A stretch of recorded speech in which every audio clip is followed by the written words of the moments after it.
What's up, guys? Welcome back to another episode of Corey's Car Review.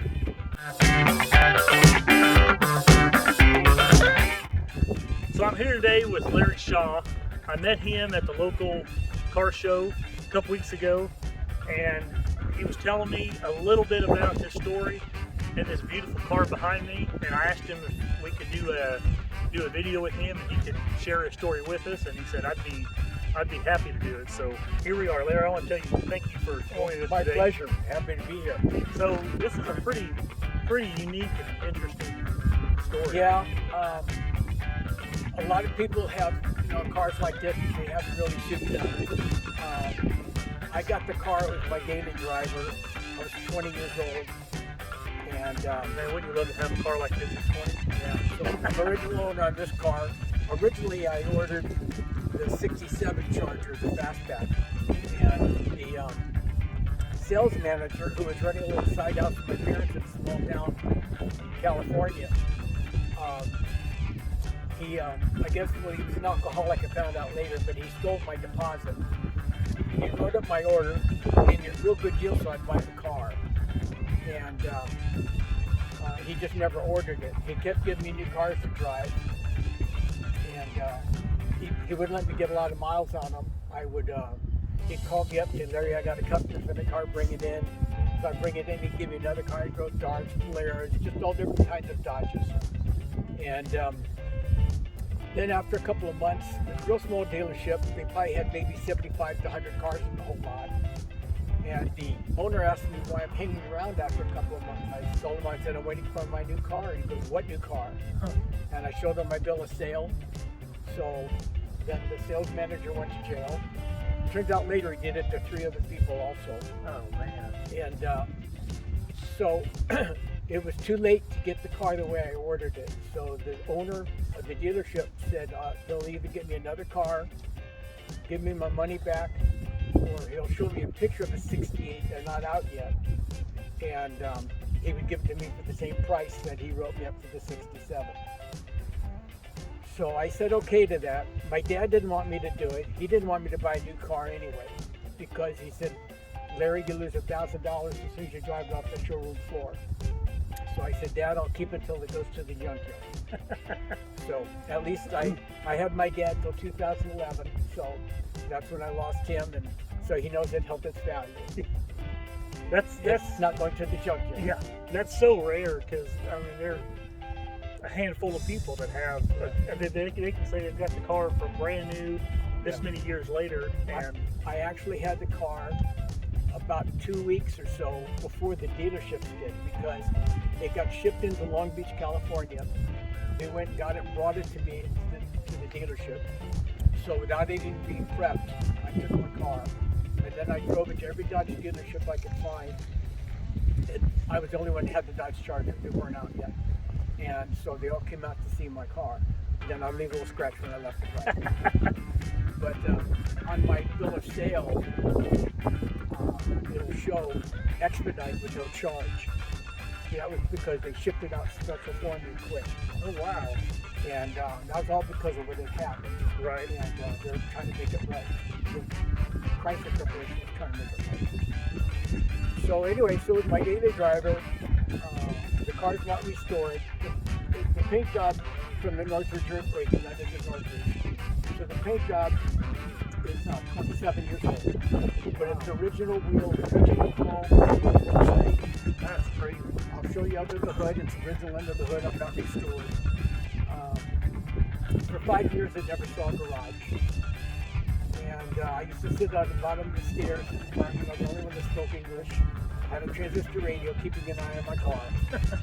One time they did try to break in, and they didn't get in. And I pulled my 18-foot cabin boat for 20 years. Wow. Had a bolt-on trailer hitch, so it was easy to take off. And on my back license plate, you can see the little scratches where I would hit it with the trailer when I was coming in to hook up to my boat. Seeing it's stories like that, if I was to go buy this car from someone and then do a video of it, I'm not going to have all that neat history about it, and it's not always just about the car.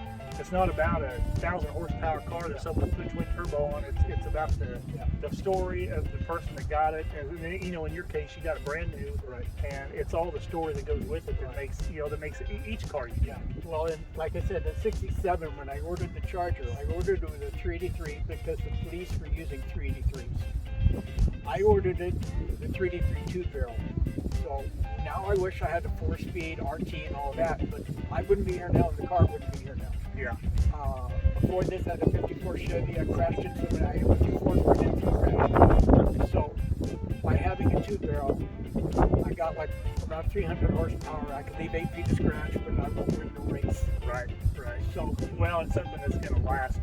yeah, you could always turn the car into that, but that's not what I put with my daily drive when I went to work. Right. Well, one question I have for you is, so you said you ordered the 67. Yes. A lot of difference between the 67 and the 68. Right.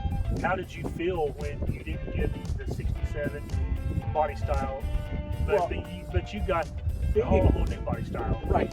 Being a kid, I was kind of upset at the time. Well, first of all, I was traumatized by the guy stealing my money. But the reason why I also bought the fastback, because it had 4 bucket seats and the 2 went down the back and made a big bend in the back. Being a teenager, that was what I wanted. Yeah. So even with this, I paid an extra $50 to have a buddy seat in the middle instead of having a console. Oh, So that way, my dating car, so that way my date can sit next to me when I'm driving. yeah. So this flips up. And that way, Oh, yeah. and there was no seatbelt laws then, so there's no little seatbelt. Now, do you know how many came with that option? I don't know. It was just an option when I ordered it, you know. This is an early model. It came out. I had this. Somebody showed me how to read the stamp. My car was produced in October '67, and I received it in October '67. Wow. So it's an early model. In '68, some of the later models, well, they all did. It came with a shoulder strap and a headrest. This is early. It doesn't have that. Oh, wow. That's it. I'm just looking at it, and it's crazy that all of this chrome is all original. I mean, Yeah. There's no rust or no scratches. It's just crazy. That's definitely a beautiful car. Can I show you under the hood? Oh, sure. So if you like patina, there's a lot of patina.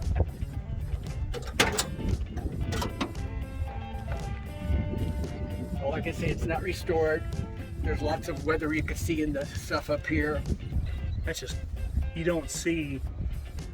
So I keep it clean.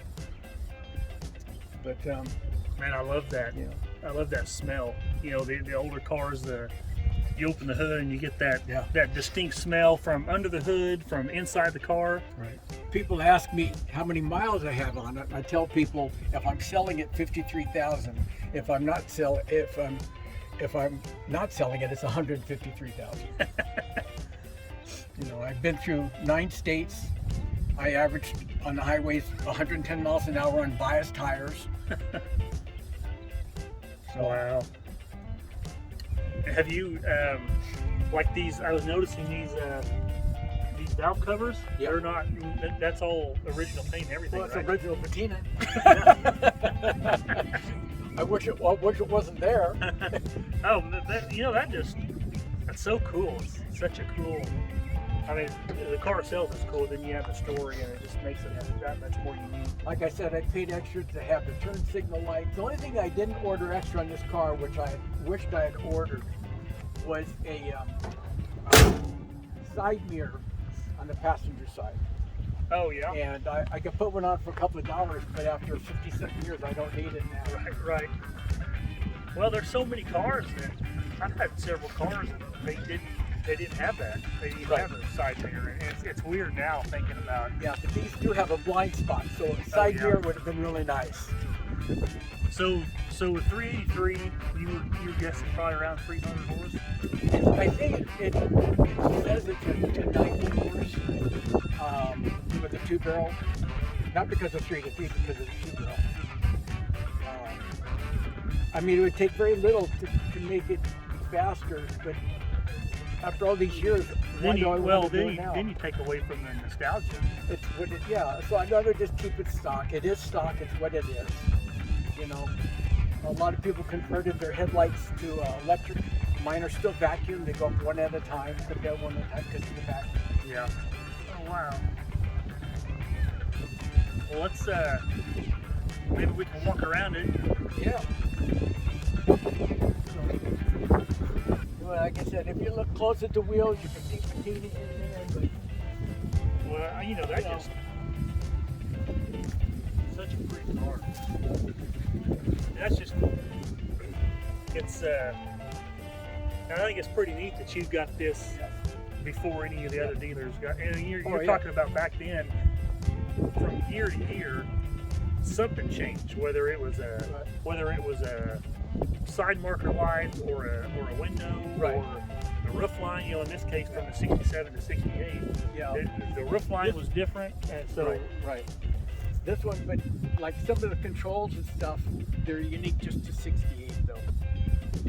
And but like I said, the upholstery is original, and somebody that restores cars told me the way you could tell because of the white threading okay.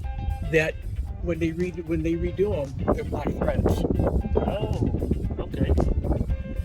I think they had white threading because it's just what they used, what was on the thing. I don't think they cared.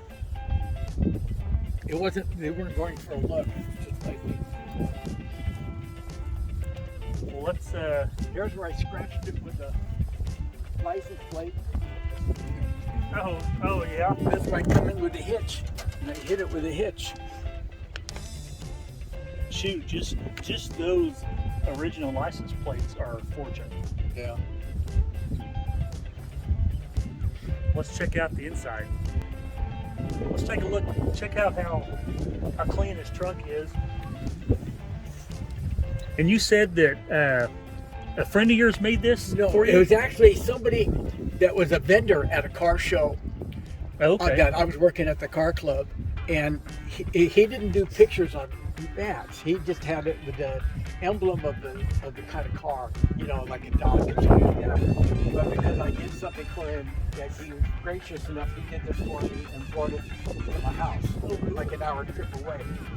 But when I was buying the car, one of the things that was important to me is because I grew up in Texas, Shelbyville, in '66, and so I was going to pull my car around the country. And I learned how to cook so I could work my way around. So part of the thing was, that's why I had this nice big trunk, powerful car. And I only need to store a couple of bodies in here. But so that was one of the selling features that I wanted from the car. One thing I'll point out here, if you look at this right here, on the later models you don't see this. It's all one solid piece. Oh, really? So this is the earlier stuff where you can see the welds. Huh. Where you can see with two pieces. With the other piece, this piece would just go smooth and nice and pretty. Wow. These jack instructions, is that an original sticker, or did you replace that? I don't remember if I had ever replaced that one or not. Because that might be original. That is crazy. That's that kind of shit. Because there's some under the hood I had replaced. That one I don't remember. But it's been a lot of years. Yeah. I'll show you something kind of unique.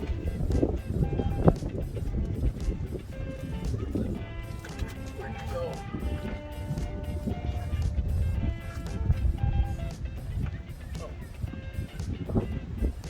These here were my original seat belts. Wow. Okay, and then I'll show you on the side of the car. So because my car was as early as it was, can we come around to the front here? Sure. I'll show you. This is right from my car, and it'll even show you 1967. Okay, but mine was put together so fast. Mine didn't have the casing. So mine would go like that and come down and would hit the paint. Oh. But that's original paint, so it's not been redone. Huh. I just make somebody always hold it with their hand when they let the seat go Right, down. right.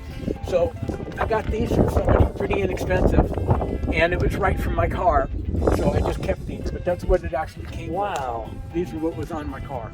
that's crazy. It was that early. Yeah. It didn't even have that. Yeah. Something I noticed when you popped this that I want you to talk about, because a lot of people, like a lot of the younger kids, may not know what it is, but I want you to talk about this right here. Oh, that's the bumper jack, and I guess they're so rare that I was told they're worth like $800, and mine's like brand new because I've never used it. It's just still sitting in the car. Well, just the fact that you even got that is crazy. Yeah, and you know, because it holds the tire iron on the back side of it. Yeah. And you can see on my floor mat here, that's a replacement. My original is underneath it. Okay. And I asked the year one that I bought it from, how come it doesn't go all the way back? They said, we didn't have a template. I said, you could have used mine. Because mine goes back another 6 inches. Oh, wow. Huh. So I just took a pretty one on top of my original.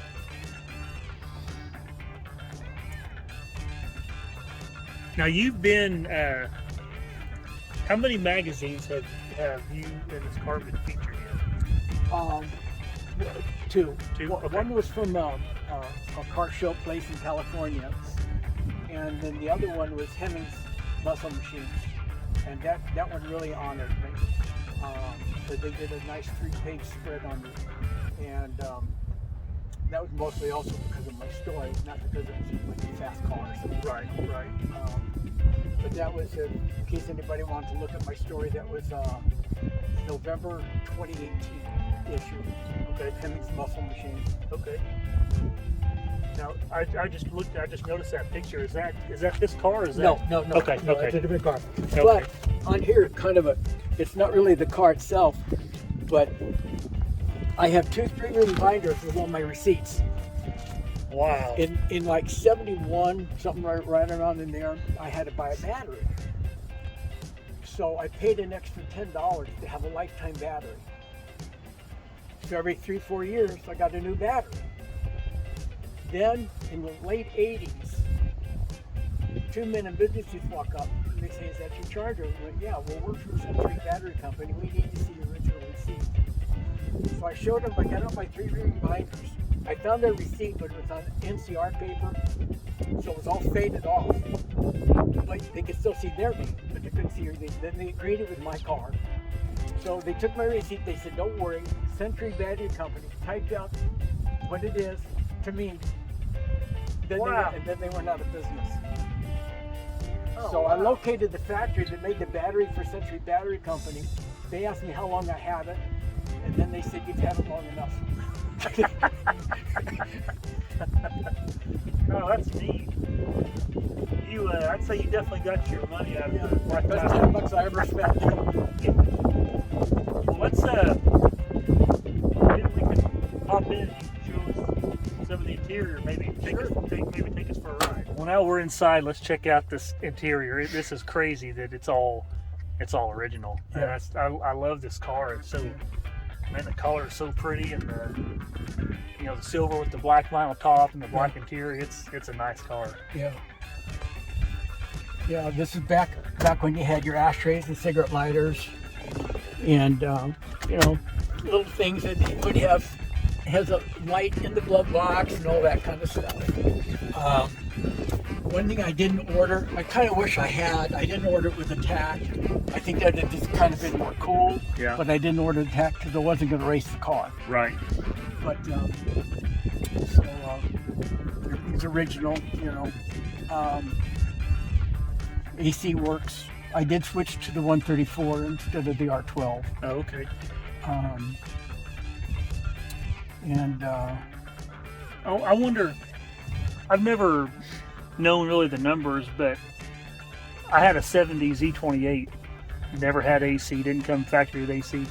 I wonder, I'm sure that was probably a pretty rare option. Oh yeah, But- yeah. You either went for AC or you didn't. The cars didn't come with air conditioning back then. And, I know, is this the original headliner? Yeah. Because I've got a car that it's a '78 and it's got the same style headliner, and I was blown away at how much it costs just to replace this style of headliner, because all these come in different pieces and you have to sew them together. The only thing I replaced was these rubber things on here. This little rubber thing. It got dried. Yeah. So that's the only thing I replaced. I love those steering wheels with the horn in the middle. Yeah, That's the original steering wheel. The wrap has been on here since probably a month after I got the car. So been on there all the years. And it has a little light that comes on in here when you first open the door, and then the light goes off, so you can see where to put the key. Oh wow! Little neat things, you know. There's so much legroom. Yeah. When I was at the Dodge dealership, I didn't know I was talking to a guy that worked for Dodge, but I showed him. He was 6'2". He could sit in the car comfortably, sit in the back, and his knees wouldn't touch. So it's plenty spacious. Right. Well, You even have ashtrays in the back seat there. Well, I really appreciate you showing this to us, and what do you say we go take it for a drive? Okay.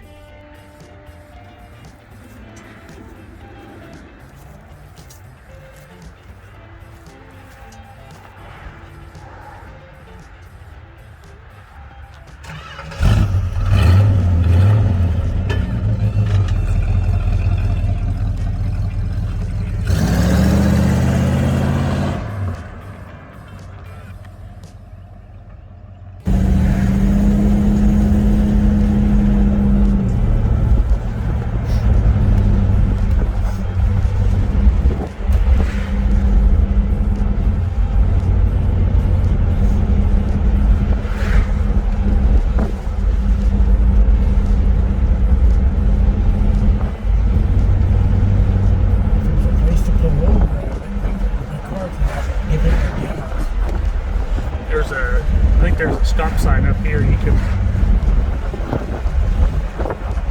turn.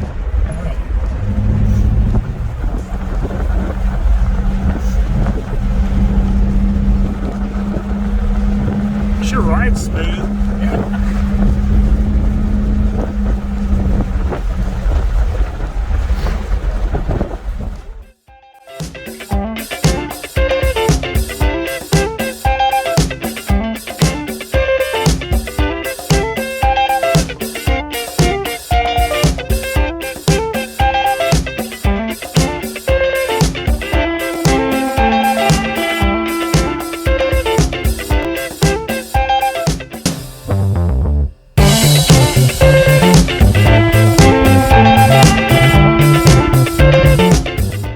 That it was in a couple magazines and a calendar. Right. Yeah. So here's the calendar, and the gentleman that did this, he used the back of my car for this. Oh, that's a cool picture. This was the 2020 calendar for April. That's pretty cool. Yeah. And so.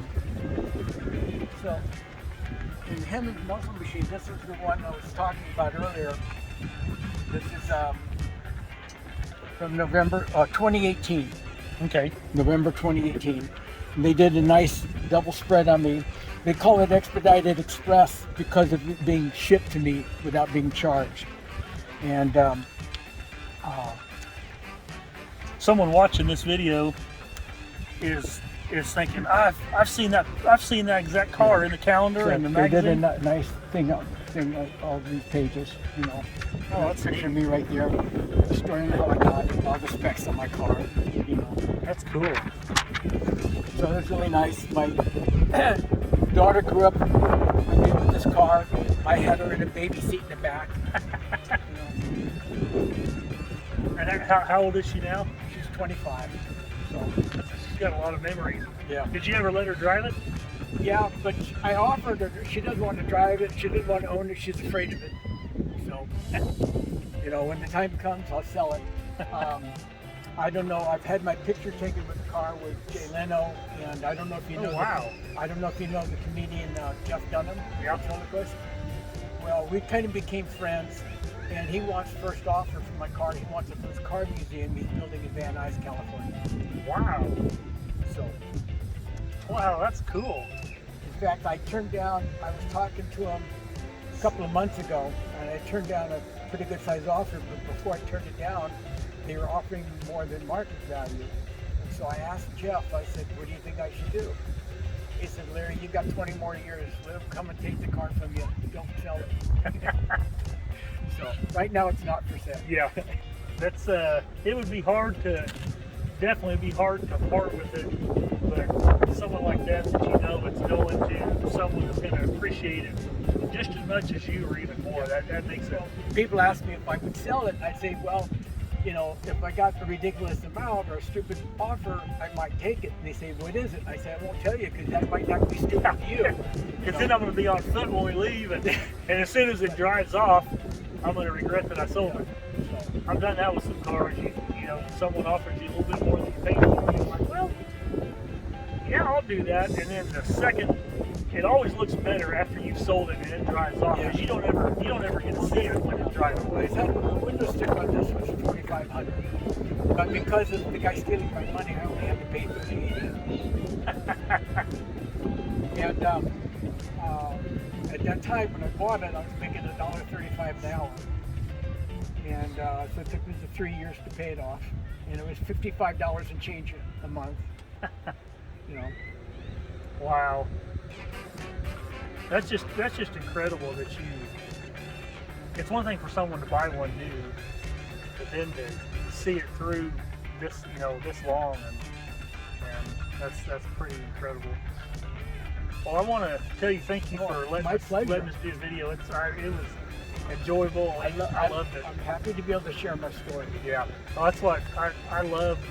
I love the cars, and I love the videos. But I think more than anything, I like meeting new people and the friendships that you make that you never would have had you know. I've met so many nice people on car trips and stuff in their cars and sharing stories that they have with their cars. I've met a lot of nice people.